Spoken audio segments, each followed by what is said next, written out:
berziarah Rasulullah dan melaksanakan sholat ghaib berada di makam. Itu salah satu dalil orang boleh melaksanakan sholat di kuburan.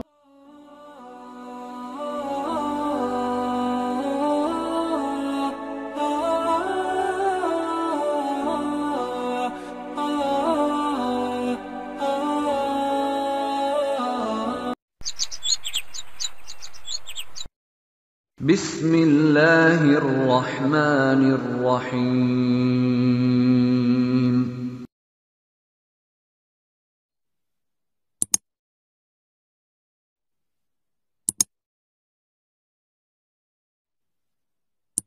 Bismillahirrahmanirrahim. Assalamualaikum warahmatullahi wabarakatuh.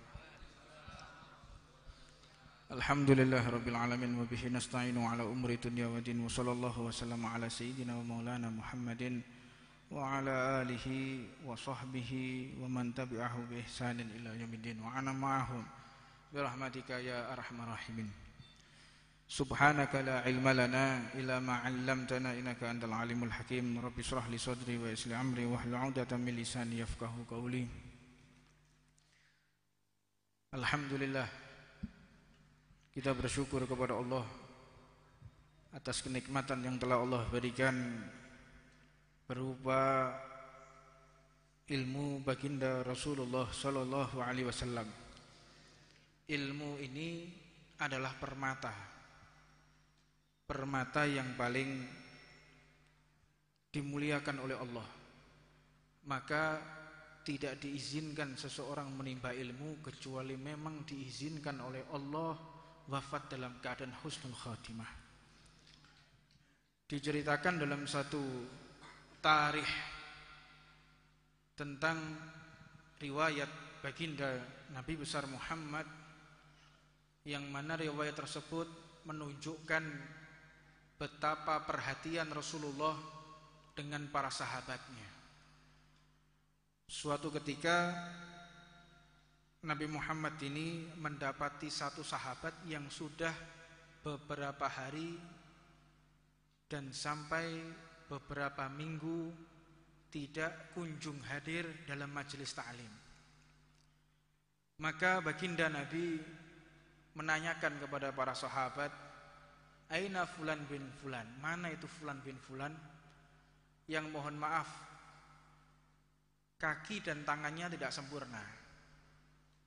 Kakinya tidak sempurna, tangannya juga tidak sempurna. Ditanyakan oleh Rasulullah, mana sahabat kita yang memiliki tangan dan kaki tidak sempurna itu kemana? Biasanya kok hadir. Maka akhirnya sahabat yang lain mencari tahu keberadaan beliau yang dicari oleh Nabi Muhammad. Pada akhirnya beliau Rasulullah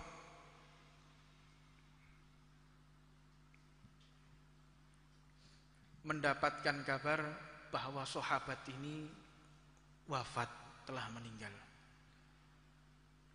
Dan akhirnya Nabi Muhammad begitu cintanya kepada sahabat, begitu cintanya kepada mereka yang hadir majelis ta'lim, Rasulullah pun berangkat takziah sekaligus berziarah.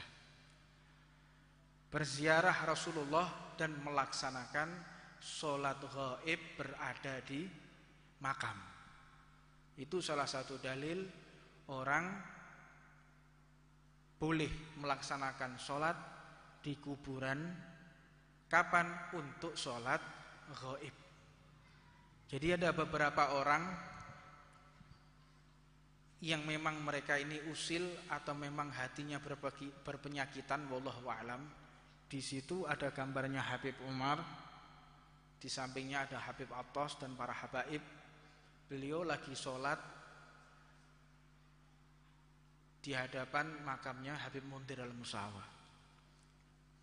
Apa tulisan di bawahnya?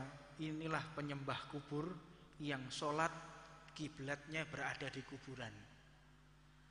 Ini menandakan ya ikhwan, bahwa dakwah kita telah dilihat oleh semua orang. maka tentunya mereka yang telah menghina majelis taklim, yang menghina amaliyahnya Asy'ariyah, An-Nahdhiyah, yang menghina ziarah kubur, yang sampai menghina melecehkan para ulama kita, ini pertanda keputusasaan mereka. Orang kalau putus asa nggak bisa nyaingi, biasanya menggunjing dan memfitnah, juga mencaci maki. Jadi kalau ada orang yang mencaci maki kita, bahkan memfitnah kita, itu adalah orang-orang yang memang Allah takdirkan untuk mengabulkan dan mengijabah dakwah kita. Kasihan mereka, itu mereka yang perlu dikasihan, itu orang-orang seperti itu. Mereka yang usil kepada majelis ta'lim, usil kepada majelis maulid, usil kepada amaliyah Asy'ariyah, dalam tasawufnya Al-Ghazali, ini mereka mencaci maki kita, ini putus asa mereka. Bagaimana cara membuat mereka kembali kepada Allah? Berikan doa kita kepada mereka, jangan dibalas dengan caci maki, terutama di medsos. Hindari perdebatan antara umat Islam berada di medsos. Makanya siapapun nih pemegang akun beberapa yang mengatasnamakan kami, mengatasnamakan Husin Ba'akil, entah itu siapapun mereka, saya himbau, apabila di situ ada pergunjingan, perdebatan masalah khilafiyah, maka segera orang tersebut untuk diblokir dan dikeluarkan dari grup. Keluarkan dari grup. Ini umat Islam bukan butuh berdebat, namun umat Islam saat ini butuh ukhuwah, butuh bersatu. Mudah-mudahan hati kita disatukan oleh Allah Subhanahu wa taala. Maka Kanjeng Nabi Muhammad pun beliau berziarah dan sholat di situ. Nabi Muhammad ini memiliki pandangan lebih daripada manusia biasa. Jangankan ada yang ada di hadapannya di alam kubur, sampai ke langit 7 pun dapat dilihat oleh Rasulullah SAW. Maka akhirnya Rasulullah pun bertanya, wahai sahabatku, bagaimana keadaanmu di alam kubur ini? Bagaimana kondisimu saat ini? Beliau mengatakan, ya Rasulullah, anta habibullah, engkau adalah kekasihnya Allah. Anta a'lam binafsi, engkau tahu melebihi daripada diriku sendiri. Itu orang yang punya adab kayak begitu. Jika kita berhadapan dengan orang yang alim, berhadapan dengan orang yang kita anggap sebagai guru, sebagai mursyid, jangankan kita untuk menyalahkan mereka, berpikir kita yang benar saja tidak boleh. Itu mursyid thariqah itu kayak begitu modelnya. Orang kalau menjadi santri, menjadi seorang murid, selalu berprasangka baik kepada gurunya atau berpikir positif kepada gurunya. Ini menunjukkan sahabat yang sudah di alam kubur ditanya oleh Rasulullah, jawabannya apa? Engkau yang lebih tahu daripada diriku ya Rasulullah, bagaimana keadaanku sekarang. Engkau tahu ya Rasul, aku ketika berangkat menuju masjidmu untuk duduk di majelis ta'lim yang kau biasa ajarkan, aku membutuhkan waktu untuk merangkak selama 3-5 jam. Merangkak dari rumahnya sampai menuju ke majelis ta'lim, ini merangkak ngesot. Ngesot membutuhkan waktu 3-5 jam. Begitu sampai, beliau pun mempersiapkan diri hingga duhur beliau itu berangkat. Itu berarti jam 5 baru sampai. Beliau bercerita, saya berangkat itu biasanya jam 8 pagi. Berangkat sampai di tempatmu duhur ya Rasulullah. Maka aku pun menjaga wudhu. Aku tidak batal wudhu sampai sholat isya. Jadi beliau itu berangkat mulai duhur, mulai jam 8 pagi sampai duhur, terus sampai asar, maghrib, isya pulang, ngesot lagi. Dari rumah beliau istirahat, makan sehari sekali. Nanti setelah subuh beliau pun menangis, ya Allah, aku tidak ada kemampuan untuk kembali ke masjid, merangkak 5 jam. Maka beliau pun mempersiapkan hari berikutnya jam 8 pagi sudah berangkat lagi. Menuju ke majelisnya Rasulullah, dan itu pun dilakukan sampai beliau wafat. Apa yang beliau sampaikan? Ya Rasulullah, aku menyesal. Apa yang kau sesali? Kenapa?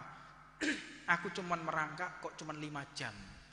Harusnya aku kalau tahu kenikmatan seperti ini hadir di majelis taklim, fa wallah, demi Allah, jangankan aku merangkak, aku berjalan dengan 2 kelopak mataku akan aku datangi majelis taklimnya Nabi Muhammad. Jangankan merangkak, berjalan dengan 2 kelopak mata akan aku datangi kalau balasannya seperti ini di alam kubur. Maka bersyukur kita di majelis taklim ini, di masjid yang mubarakah ini, kita bersama-sama sholawat dan ba'dal isya kita akan lakukan sedemikian istiqomah insyaallah, dan senantiasa kita hadir. Waktu kita terbatas. Belum tentu tahun depan Anda akan melihat saya lagi. Belum tentu. Dan antum pun juga belum tentu antum akan bertemu saya lagi, wallahu a'lam.